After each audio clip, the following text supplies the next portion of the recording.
Na tarde de 17 de julho de 1453, nas margens pantanosas do rio Dordogne, perto da vila de Castillon, na Gasconha, o ar fervia com o calor do verão e o cheiro acre da pólvora.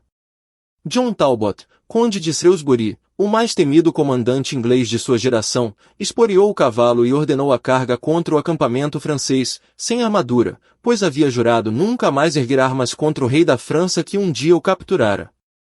Do outro lado da paliçada, 300 bocas de canhão esperavam em silêncio.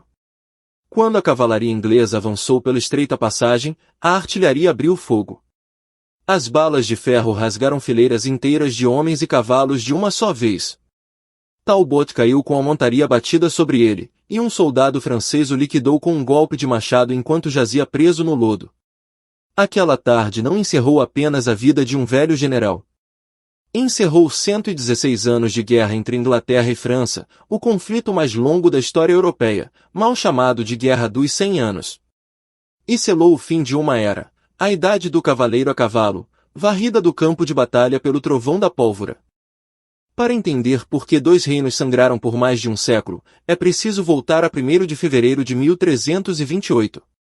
Naquele dia morreu Carlos IV, o último rei da França da linhagem direta dos Capetos, sem deixar um filho homem. Pela primeira vez em mais de 300 anos, o trono francês ficava sem herdeiro óbvio. O parente vivo mais próximo do rei morto era seu sobrinho, Eduardo III, o jovem rei da Inglaterra, filho de Isabel, irmã de Carlos.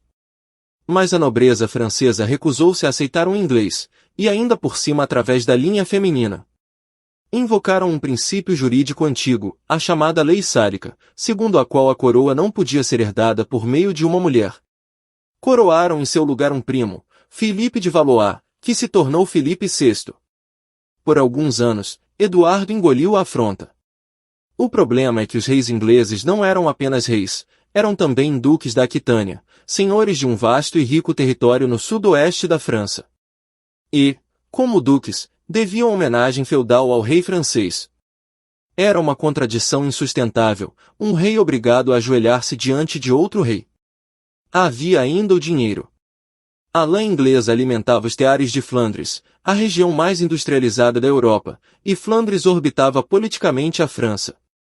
Quando Filipe VI começou a apertar o cerco sobre a Aquitânia e a ameaçar aquele comércio, Eduardo percebeu que defender suas terras e seu reino exigiria muito mais do que diplomacia.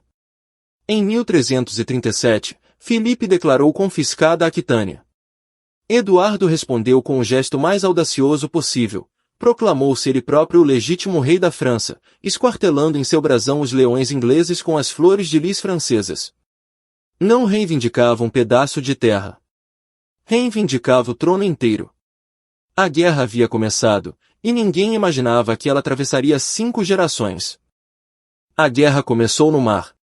Em junho de 1340, diante do porto Flamengo de Sluis, a frota inglesa encurralou os navios franceses ancorados em formação cerrada.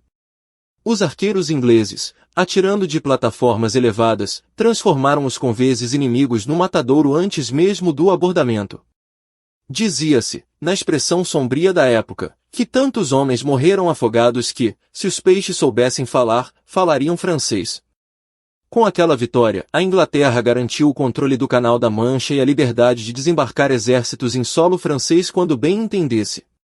6 anos depois, em julho de 1346, Eduardo III desembarcou na Normandia com cerca de 15.000 homens e marchou rumo ao norte, saqueando tudo no caminho. Filipe VI reuniu uma hoste muito maior, o orgulho da cavalaria francesa, talvez a mais admirada de toda a cristandade, e lançou-se em perseguição. No dia 26 de agosto, Eduardo parou e escolheu o terreno, uma encosta suave perto da aldeia de Crécy. Ali, esperaria. O que aconteceu em Crécy mudou a arte da guerra para sempre. No coração do exército inglês estavam milhares de arqueiros armados com o arco longo galês, uma arma de quase 2 metros que, nas mãos de um homem treinado desde a infância, disparava 10 ou 12 flechas por minuto e perfurava a cota de malha a mais de 100 passos. Quando os besteiros genoveses a soldo da França avançaram, foram aniquilados antes de chegar perto. E quando a cavalaria francesa carregou, em onda após onda, foi recebida por uma tempestade de aço que escureceu o céu. Os cavaleiros franceses atacaram 15 vezes naquela noite, e 15 vezes foram despedaçados. Cavalos empalados gritavam no escuro, homens em armadura caíam no lamaçal e eram esmagados pelos que vinham atrás. Entre os mortos estava o próprio rei cego da Boêmia, João de Luxemburgo, que pedirá aos seus para conduzi-lo à frente, a fim de desferir ao menos um único golpe antes de tombar. O filho de Eduardo, um rapaz de 16 anos que a história conheceria como Príncipe Negro, ganhou ali suas esporas de cavaleiro. Cresce foi mais do que uma vitória. Foi o anúncio de que a era do cavaleiro como senhor absoluto do campo de batalha estava terminando. Um camponês inglês com um arco de teixo, pago alguns centavos por dia, podia agora derrubar um aristocrata que carregava sobre o corpo o valor de uma aldeia inteira. A velha ordem feudal, fundada na superioridade do guerreiro montado, receberá uma ferida que jamais cicatrizaria. Eduardo aproveitou o impulso e cercou o porto de Calais, a cidade mais próxima da Inglaterra. O cerco durou quase um ano. Quando a fome finalmente quebrou a resistência, em 1347, o rei exigiu que 6 dos principais cidadãos saíssem descalços, de corda ao pescoço, entregando-lhe as chaves da cidade para serem enforcados. Apenas a intercessão da rainha grávida, Filipa, salvou-lhes a vida. Calais se tornaria uma fortaleza inglesa cravada no flanco da França pelos 2 séculos seguintes. E então, no auge do triunfo inglês, um inimigo que não distinguia bandeiras varreu a Europa. A peste negra chegou em 1348 e, em pouco mais de 3 anos, matou talvez 1/3 da população do continente. Aldeias inteiras desapareceram do mapa, exércitos se dissolveram, a guerra parou, não por trégua, mas por puro esgotamento diante da morte. Reis e camponeses pereciam do mesmo jeito, com as mesmas pústulas negras no pescoço e nas virilhas. Mas a peste passou, e o ódio entre as duas coroas permaneceu intacto. Quando os exércitos voltaram ao campo, o príncipe negro já era um homem feito, e estava prestes a infligir à França uma humilhação ainda maior do que a de Cresce. Em setembro de 1356, o príncipe negro conduzia uma expedição de pilhagem pelo centro da França quando, perto da cidade de Poitiers, foi alcançado por um exército francês muito superior em número, comandado pelo novo rei, João II, apelidado de João, o Bom. Cercado e em desvantagem, o príncipe inglês ofereceu negociar. João, confiante na força esmagadora de seus cavaleiros, recusou. Queria uma vitória total e a captura do inimigo. Foi um erro fatal. Os ingleses entrincheiraram-se atrás de sebes e vinhedos, terreno que anulava a carga de cavalaria, e mais uma vez os arqueiros fizeram o trabalho sangrento.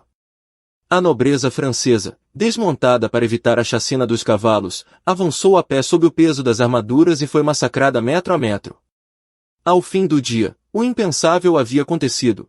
O próprio rei da França estava prisioneiro, capturado em pessoa, junto com um de seus filhos. É difícil exagerar o golpe psicológico.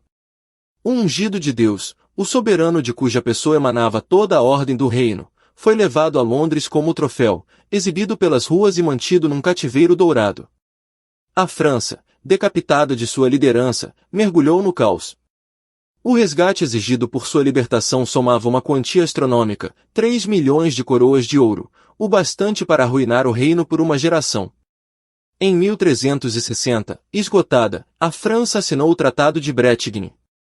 Eduardo III renunciou formalmente à reivindicação ao trono francês, em troca, recebeu a Aquitânia ampliada em plena soberania, livre de qualquer homenagem feudal, além de Calais e do enorme resgate.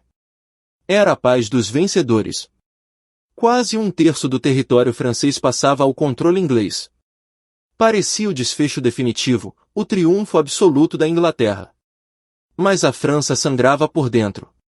Bandos de soldados desempregados pela trégua, as chamadas grandes companhias, vagavam pelo campo saqueando, queimando e matando, indistinguíveis de exércitos invasores.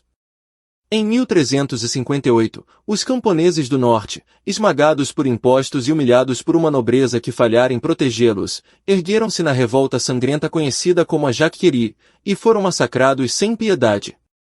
O reino parecia à beira da dissolução total. A salvação veio de um homem improvável e de um general ainda mais improvável. João, o Bom, morreu no cativeiro em Londres, e seu filho subiu ao trono como Carlos V, logo apelidado de o Sábio. Frágil de saúde e sem nenhum talento para a guerra pessoal, Carlos compreendeu o que seu pai jamais entenderá: a França não podia vencer os ingleses em batalha campal aberta. Para acomodar seus exércitos, escolheu um nobre menor da Bretanha, feio e brutal, porém genial, Bertrand du Guesclin. A estratégia de du Guesclin era simples e implacável. Nada de grandes batalhas, em vez delas, emboscadas, cercos pacientes, ataques noturnos e terra arrasada diante do avanço inimigo. Cidade por cidade, província por província, os franceses recuperaram em silêncio o que haviam perdido sob o estrondo de Crécy e Poitiers. Por volta de 1375, os ingleses estavam reduzidos a uns poucos portos costeiros. Sem uma única grande vitória célebre, a França quase havia reconquistado tudo. Então, como se o destino zombasse de ambos os reinos, os dois grandes protagonistas morreram com poucos anos de diferença, e a guerra esfriou numa exaustão que se arrastaria por décadas. Mas, do outro lado do canal, crescia um menino que se tornaria o mais brilhante e impiedoso guerreiro de toda a contenda, e que arrastaria a França de volta à beira do abismo. No início do século XV, a França cavava a própria sepultura. O rei Carlos VI afundara na loucura, havia períodos em que não reconhecia a esposa e acreditava ser feito de vidro, prestes a se estilhaçar ao menor toque. Na ausência de um soberano lúcido, duas facções da nobreza, os Armagnacs e os Borgonhões, disputavam o poder numa guerra civil tão feroz que um dos lados acabaria por se aliar ao próprio inimigo inglês. A França estava dividida contra si mesma.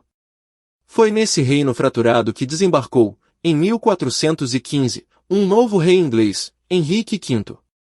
Jovem, devoto e absolutamente convicto de seu direito à coroa francesa, Henrique tomou o porto de Harfleur após um cerco custoso. A doença, porém, dizimou suas tropas, e o outono o encontrou com poucos milhares de homens famintos e enfermos, tentando alcançar Calais antes do inverno. Um exército francês imenso, talvez 3 ou 4 vezes maior, cortou-lhe o caminho perto da aldeia de Azincourt, no dia 25 de outubro de 1415, festa de São Crispim. Os ingleses estavam encurralados, exaustos e inferioridade numérica esmagadora. A nobreza francesa, ávida por vingar Crécy e Poitiers, mal continha a impaciência de aniquilá-los de uma vez por todas. Mas chovera a noite inteira, e o campo entre duas florestas era um mar de lama. Quando os cavaleiros franceses, em armadura completa de placas, avançaram pelo terreno estreito, afundaram até os joelhos no barro. As flechas inglesas choviam sobre a massa compactada, homens caíam e eram pisoteados pelos que vinham atrás, os poucos que chegavam às linhas inglesas estavam exaustos demais para erguer a espada. A elite militar da França foi se acumulando em montões de mortos e feridos sufocados sob o peso dos próprios corpos.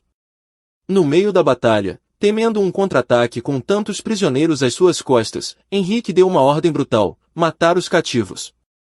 Centenas de nobres que valeriam fortunas em resgate foram executados ali mesmo, a sangue frio.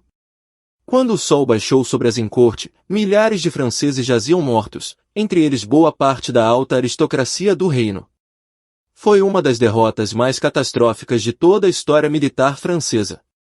Henrique transformou o triunfo militar em conquista política. Pressionada e dividida, a França assinou em 1420 o Tratado de Troyes, talvez a maior humilhação de sua história. Carlos VI reconheceu Henrique V como seu herdeiro e regente, deserdando o próprio filho, o Delfim Carlos. Henrique casou-se com a princesa Catarina de Valois. Se tudo corresse como previsto, o próximo rei da França seria inglês, e as duas coroas se uniriam sobre uma só cabeça. Então o destino virou a mesa mais uma vez. Em 1422, com poucos meses de intervalo, morreram tanto Henrique V, fulminado por uma disenteria, quanto o velho Carlos VI. O herdeiro de ambos os tronos era um bebê de 9 meses, Henrique VI. Em seu nome, o Duque de Bedford governou a França ocupada com mão de ferro e, em 1428, os ingleses cercaram Orléans, a última grande fortaleza no caminho para o sul ainda leal ao Delfim. Se Orléans caísse, a França livre cairia junto. O Delfim Carlos, sem dinheiro, sem um exército decente e sem coroa, pois Reims, a cidade das sagrações, estava em território inimigo, parecia um rei de faz de conta apenas esperando o fim. E foi então que, vinda de uma aldeia perdida na fronteira leste do reino, chegou à sua corte uma camponesa de 17 anos que dizia ouvir as vozes de santos. Ninguém poderia imaginar que aquela menina mudaria o rumo da guerra. Ela se chamava Joana, vinda da aldeia de Domremy. Afirmava que os santos a haviam enviado para expulsar os ingleses e conduzir o Delfim a Reims, onde deveria ser coroado. Contra todo o bom senso, e talvez por puro desespero, Carlos lhe deu uma armadura, um estandarte branco e um lugar à frente do exército que marchava para socorrer Orléans. Uma jovem iletrada passava a inspirar homens de guerra endurecidos por décadas de derrota. O efeito foi elétrico. Em maio de 1429, com Joana à frente, erguendo seu estandarte sob as flechas inimigas, os franceses tomaram de assalto os fortes ingleses ao redor de Orléans e quebraram o cerco em poucos dias, algo que os comandantes mais experientes julgavam impossível. Semanas depois, em Patay, o exército francês finalmente apanhou os temidos arqueiros ingleses em campo aberto e os destroçou. A maldição de Crécy-Azincourt, enfim, fora rompida. Joana insistiu então no que parecia loucura, marchar centenas de quilômetros através de território hostil para coroar o Delfim em Reims. Cidade após cidade abriu seus portões à sua passagem. Em 17 de julho de 1429, sob as abóbadas da Catedral de Reims, Carlos foi ungido rei da França com o nome de Carlos VII, e Joana permaneceu ao seu lado, estandarte na mão. Agora havia um rei legítimo, sagrado pelo óleo sagrado da tradição, e a causa inglesa perderá sua principal justificativa. O destino de Joana, porém, foi sombrio. Em 1430, ela foi capturada pelos Borgonhões, aliados dos ingleses, e vendida a estes por uma soma considerável. Submetida a um julgamento eclesiástico manipulado em Rouen, acusada de heresia e bruxaria, foi condenada e queimada viva numa fogueira pública em 30 de maio de 1431, com cerca de 19 anos. O rei que ela coroara não moveu um dedo para salvá-la. Os ingleses acreditavam ter destruído o símbolo vivo da resistência francesa. Estavam enganados. A morte de Joana não apagou a maré que ela virara, apenas a tornou imparável. Em 1435, o poderoso Duque da Borgonha abandonou a aliança inglesa e reconciliou-se com Carlos VII pelo Tratado de Arras. No ano seguinte, Paris voltou às mãos francesas. E surgiu uma arma nova e decisiva, o canhão. Sob a direção dos irmãos Birot, mestres da artilharia, a França montou o melhor parque de canhões da Europa. Em Formigny, em 1450, a Normandia foi reconquistada, e em Castillon, em 1453, aquelas bocas de fogo puseram fim à guerra e à vida de John Talbot, exatamente onde a nossa história começou. Quando o silêncio caiu sobre os campos da Gasconha em 1453, a Inglaterra havia perdido tudo que conquistara em mais de um século de guerra. De todo o seu antigo império continental, restava-lhe apenas o porto de Calais, e mesmo este se perderia um século mais tarde. A França, devastada mais inteira, emergia vitoriosa de seu pesadelo mais longo. A guerra forjou duas nações. Antes dela, falar de França ou de Inglaterra era falar de uma colcha de retalhos de feudos e lealdades pessoais. Depois dela, despontaram dois estados com fronteiras definidas, exércitos permanentes e um sentimento nacional que ainda hoje os define. E o velho mundo dos cavaleiros morrera pelo caminho, o arco longo o ferir em Crécy, e o canhão o sepultou em Castillon. O conflito que começara como uma disputa entre primos por uma herança terminou inaugurando a era moderna da guerra. Os vencidos também colheram tempestades. Humilhada e falida, a Inglaterra voltou-se contra si mesma e mergulhou na sangrenta Guerra das Rosas poucos anos depois. E a camponesa queimada em Rouen teve a sentença anulada 25 anos após sua morte, sendo por fim canonizada como santa. Joana d'Arc, a menina que ouviu vozes e devolveu um reino ao seu rei, tornou-se o símbolo eterno da própria França. 116 anos. 5 gerações de reis, milhões de mortos, 2 reinos refeitos do zero. A Guerra dos 100 Anos não foi apenas a mais longa da história europeia, foi o cadinho em que a Europa medieval se desfez e a Europa moderna começou a tomar forma.